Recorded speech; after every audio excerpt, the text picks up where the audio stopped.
आजमगढ़ जिले की सगड़ी तहसील क्षेत्र के नत्थुपुर अजान शहीद में शहीद पार्क में शहीद राम समूज यादव की 24वीं कारगिल शहीद मेला एवं श्रद्धांजलि सभा का आयोजन किया गया, जिसमें पूर्वांचल के कई जिलों के 30 शहीद परिवारों को सम्मिलित किया गया एवं अंगवस्त्र स्मृति चिन्ह देकर उन्हें सम्मानित किया गया।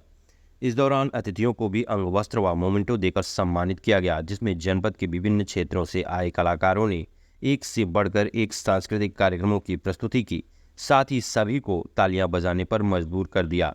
इसके पूर्व शहीद राम समूज यादव के पिता व उनके छोटे भाई प्रमोद यादव सहित उनके परिजनों ने श्रद्धांजलि अर्पित की। साथ ही साथ कारगिल शहीद के मुख्य अतिथि कर्नल GD बख्शी एवं दीपचंद वर्तमान सांसद धर्मेंद्र यादव द्वारा उन्हें श्रद्धांजलि दी गई। इस दौरान भोजपुरी कलाकार गोलू राजा और अनुपमा ने बेहतरीन भोजपुरी गीतों से सभी को सराबोर कर दिया। कार्यक्रम को संबोधित करते हुए GD बख्शी ने कहा कि यह जनपद की पावन भूमि है जो नायकों से भरी हुई है। देश सेवा में जो भी शहीद होता है वह मातृभूमि की रक्षा के लिए हंसते हंसते अपने प्राण को न्यौछावर कर देता है। कारगिल नायक योद्धा दीपचंद ने कहा कि देश के लिए सिर्फ जय श्री राम और भारत माता की जय बोलने से काम नहीं चलेगा, बल्कि अपने अंदर एक देश की सेवा करने का जज्बा होना चाहिए। उन्होंने कहा कि भारत सरकार से मांग करते हैं कि अग्निवीर योजना को समाप्त करके पुरानी भर्ती प्रक्रिया लागू की जाए, अन्यथा जब तक यह लागू नहीं होगी हम मानने वाले नहीं हैं। इस दौरान प्रमोद यादव ने सभी को धन्यवाद ज्ञापित करते हुए कार्यक्रम को सफल बनाने के लिए समस्त लोगों को बधाई दी। कहा और किस तरह से तैयारियां रही, किस तरह से कार्यक्रम कौन लोग आए हैं? देखिए, कार्यक्रम बहुत अच्छा रहा, आप लोग देख ही रहे होंगे। कार्यक्रम बहुत अच्छा था और हमारे इस शहीद मेले के जो मुख्य अतिथि थे GD बख्शी साहब, मेजर जनरल GD बख्शी साहब, और साथ ही साथ नायक दीपचंद जी जो कारगिल योद्धा है, और उनके साथ माननीय धर्मेंद्र यादव जी सांसद आजमगढ़ भी थे। और कुछ सांस्कृतिक कार्यक्रम अभी बच्चों का हुआ है और भी सांस्कृतिक कार्यक्रम चल रहा है, और अभी भी कुछ कार्यक्रम चलना बाकी है। हर बार हमारा ये सवाल रहता है, क्या प्रशासन से कोई सहयोग मिला? इस बार भी वो क्या ऐसी कोई प्रशासन का सहयोग का मतलब एक ही है कि प्रशासन जो शांति कायम करने का जो उनका सहयोग था वो सहयोग प्रशासन हमको दी है, लेकिन और कोई ऐसा कोई सहयोग कार्यक्रम के लिए ऐसा कोई सहयोग प्रशासन का जी आज आजमगढ़ आए हुए हैं आपके कार्यक्रम में, क्या आप चाहेंगे किस तरह से आपका सहयोग मिले?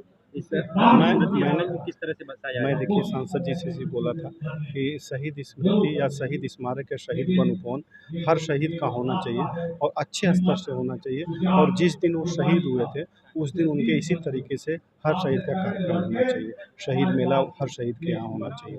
और मैं इसके लिए भी उनसे कोई बात नहीं किया हूँ कि सर मुझे क्या चाहिए क्या नहीं। मैंने उनको निमंत्रण दिया कि सर इस तरह शहीद मेला होता है, मेरे बड़े भाई थे जो कारगिल में शहीद हो गए, तभी हम लोग 24 साल से लगातार उनके याद में एक शहीद मेला का आयोजन करते हैं, उसमें आपको मैं बुलाना चाहता हूँ। उन्होंने निमंत्रण स्वीकार किया और आए भी। और उन्होंने कुछ आपकी इस तरह मदद करने के लिए शहीद उपवन बनाने की तरफ कोई बात की है? अभी उन्होंने बोला है, अभी तो उन्होंने उद्बोधन कर रहे थे, उन्होंने बोला है कि अगर मेरे लायक कुछ भी ज़रूरत होगी तो मैं सहयोग करूँगा इस बात में।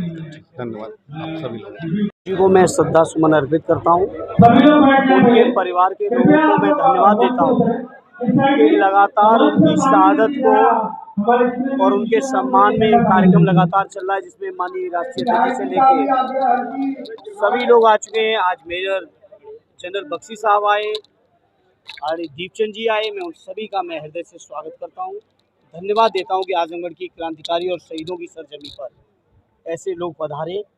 इनके आने से न केवल हमारे शहीदों को सच्ची श्रद्धांजलि मिली है, बल्कि हमारे नौजवानों को बहुत सारी एक तरफ देश का युवा देश के लिए जान देने के लिए सरहद पे जाता है, दूसरी तरफ देश में अग्निवीर जैसी स्कीम लागू होती है जिससे युवा देखिए, हम तो बड़ा इस स्कीम के जब से मैंने सुना है मैं अंदर से आहत हूँ। आखिर देश की सरकार को क्या हुआ है मैं समझ नहीं पा रहा हूँ। जहाँ नौजवानों को जो सेना में विशेषकर जा रहे हैं, जो सुरक्षा के लिए लगे हुए हैं, उनके मनोबल को बढ़ाना की काम करना चाहिए था। वहीं उनके जीवन को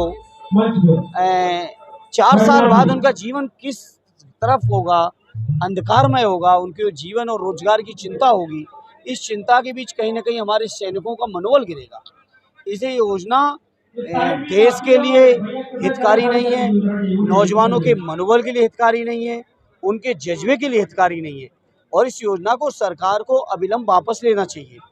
ऑलरेडी राष्ट्रीय अध्यक्ष जी ने लगातार कहा है कि जब कभी मौका आएगा हम लोग इस योजना को ख़त्म करके पुरानी जो सेना की भर्ती थी उसको लागू करेंगे। तो क्या लगता है सर, जैसे विपक्ष लगातार अग्निवीर मुद्दे को लेकर के मुखर रहा है कि अगर हमारी सरकार बनी तो इन चीज़ों को हटा लिया जाएगा, लेकिन विपक्ष की सरकार नहीं बनी, उसके बावजूद भी आज लोग अग्निवीर का लगातार विरोध कर रहे हैं। तो ऐसे में लग रहा है कि सरकार देखिए जनता ने ये सरकार हिला तो दी है, कभी भी सरकार चली जाएगी और जब जाएगी तो अग्निवीर योजना खत्म होगी। सर एक रिपोर्ट और भी आ रही है, अमेरिका मतलब एजेंसी के माध्यम से तख्ता फ्लैट करने की बात कर रहा है। नहीं वो उसके बारे में मैं कुछ नहीं कह पाऊँगा, लेकिन मैं इतना कह सकता हूँ अग्निवीर की योजना नौजवानों के हित में नहीं है, फौज के हित में नहीं है, इसको ख़त्म होना चाहिए और समाजवादी और विपक्ष को जब कभी मौका आएगा ख़त्म करेंगे। आजमगढ़ में बहुत सारे शहीद हुए हैं जहाँ पे शहीद मार्ग जो है बहुत ही क्षतिग्रस्त है, उसको बनाने के लिए बहुत बार लोगों ने अपील की, लेकिन नहीं। देखिए इस मुद्दे को लेके मैंने अभी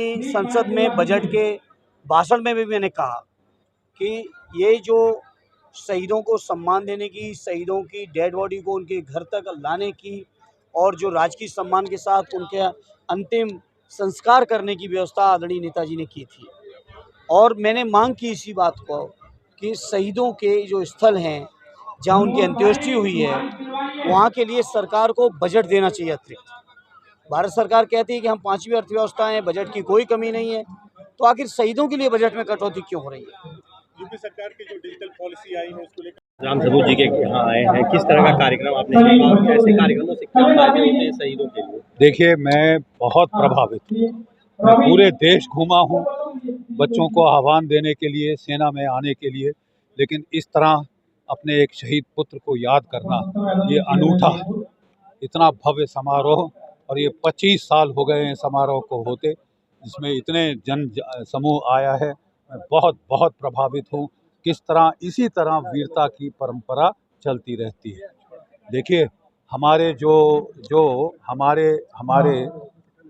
गाँवों में पुराने ज़माने में वो कवित होते थे जो बहादुरी की शौर्य गाथाएं गाते रहते थे, गजबर छाती पृथ्वीराज की आंखों भय मशाल।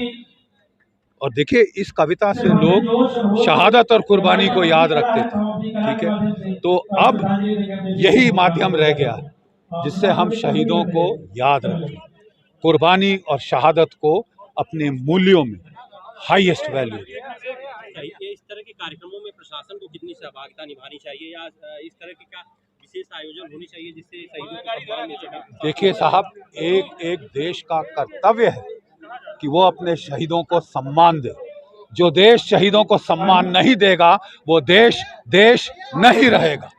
अग्निवीर सेवा जो आ गई है युवाओं के लिए, युवा कितने प्रभावित हो रहे हैं सेनाओं में? देखिए अग्निवीर स्कीम के बारे में जिस दिन से ये लागू हुई है मैं साफ कह चुका हूँ कि हम इससे सहमत नहीं हैं, इसमें सुधार की जरूरत है। बांग्लादेश के हालात पर क्या कहना चाहेंगे इसमें? देखिए जो 71 में जीत हमने हासिल करी थी, पाकिस्तान, अमेरिका और चीन मिलके कोशिश कर रहे हैं कि पासा पलट दें, लेकिन ख्याली पुलाव देख रहे हैं वो। अभी खेल खत्म नहीं हुआ, खेल शुरू हुआ है। जम्मू कश्मीर में सर 10 साल बाद विधानसभा चुनाव होने जा रहे हैं, क्या नई सरकार को किन चुनौतियों का सामना करना पड़ेगा? देखिए बहुत फर्क पड़ा है मेरे टाइम से। जब मैं जम्मू कश्मीर में नौकरी कर रहा था 5000 आर्म्ड टेररिस्ट 60% पाकिस्तानी जम्मू कश्मीर में ऑपरेशन कर रहे थे, आज रह गए हैं 150। अब वो पीर पंजाल के दक्षिण में जिलाने की कोशिश कर रहा है क्योंकि हमने जल्दबाजी में अपनी फौज काट ली। कोविड के ज़माने में बहुत कम लोग जानते हैं 3 साल कोई भर्ती नहीं हुई, हर साल 60,000 लड़के रिटायर होते हैं, 60 तियाँ 1,80,000 जो है फौज कम हो चुकी है। तभी गैप बन रहे हैं रजौरी में, पुंछ में, और वहाँ वो सर उठा रहा है जहाँ हमने सर कुचले थे। सर्प विनाश में सांपों के सर हमने कुचले थे। सीए एनआरसी सर देश के लिए कितना जरूरी है या नहीं? सीए एनआरसी ज़रूरी है, लेकिन लाएं तो हम उसी का इंतज़ार कर रहे हैं। Thank you sir.